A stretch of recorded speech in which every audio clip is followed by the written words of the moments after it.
אוקיי. אני רוצה שתדמי מפרק הירך שלך זז בצורה הזאת, אוקיי? תצא מהירך מתרוממת למעלה בזמן שאת מדמה את הרגל. היי ענת, הגעת למקום הנכון, אנחנו כבר איתך.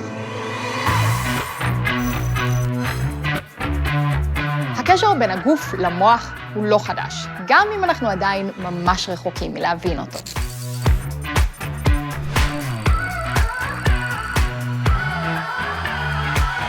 אנחנו יודעים שמחשבות, תחושות ואפילו דימויים, דברים שאנחנו מדמים במוח, יכולים להשפיע על איך הגוף שלנו מתנהל ומתנהג. יש לך דוגמה? כן. אוקיי, זה נראה מאוד מגניב. מה קורה כאן? רואים את כל הרצועות השחורות?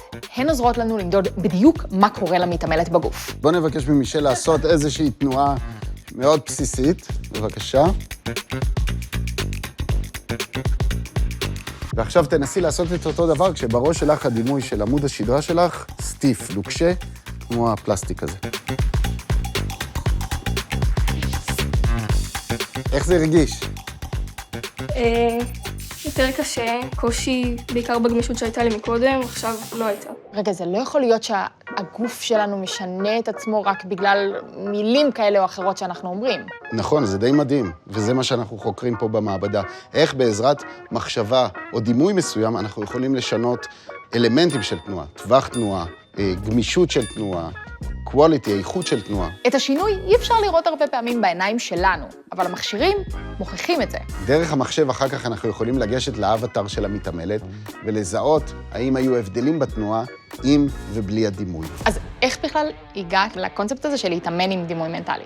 אז האמת שהייתה לי פציעה בגב, ובהתחלה זה היה נשמע לי קצת הזוי, קצת קיצוני.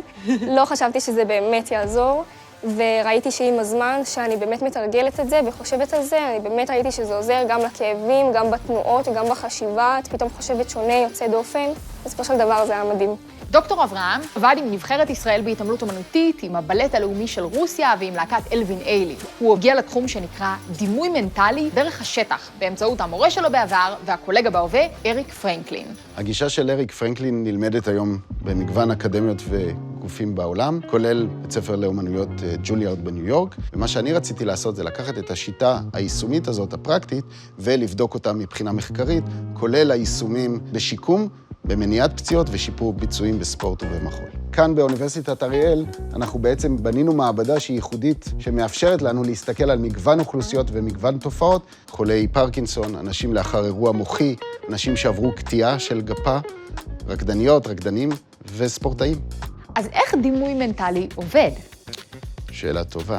דימוי מנטלי הוא יצירת חוויה במוח. עכשיו אני אבקש ממך לדמות מאכל אהוב, את הטעם שלו, את המרקם, את הצבע. הגוף לא מן הנמנע יגיב בהפרשה מוגברת של רוק, כאילו את עכשיו תואמת את המאכל עצמו. אז איזה מאכל דימית? מלאווח. ניסיתי בהתחלה כמה וזה לא הרגשתי את אותו אפקט. ואז עברתי למלאווח והרגשתי שאני מבינה מה אתה וזה בדיוק העניין, שדימוי הוא מאוד מאוד אישי. למצוא איזה דימוי רלוונטי ועובד עבור הבן אדם הספציפי, עבור הרקדנית או המתעמל הספציפי, זו מלאכה בפני עצמה. השליטה בדימוי המנטלי יכולה להשפיע לטובה לא רק על ספורטאים מקצוענים, אלא גם על אנשים שעברו פציעות משמעותיות. יפעת רצבי, מסטרנטית במעבדה, פיתחה יחד עם דוקטור אברהם תוכנית שיקום חדשנית לקטועי גפה באמצעות דימוי מנטלי. בימים אלה אנחנו עורכים מחקר ראשון מסוגו בעולם, בשיתוף עם המרכז הרפואי לשיקום לוינשטיין, שבו אנחנו בודקים פרוטוקול חדש שפיתחנו פה במעבדה, איך אנחנו יכולים לחשוף אנשים שעברו קטיעה של גפה, בעזרת המחשבה, בעזרת הדימוי, לפרוטוקול אימון עם הפרוטזה, בטרם הם קיבלו את הפרוטזה. ולדבר הזה אנחנו מקווים תהיה השפעה חיובית גם על משך השיקום, וגם להגיע לרמה תפקודית גבוהה יותר. לדבר הזה יש פוטנציאל עצום לכל העולם.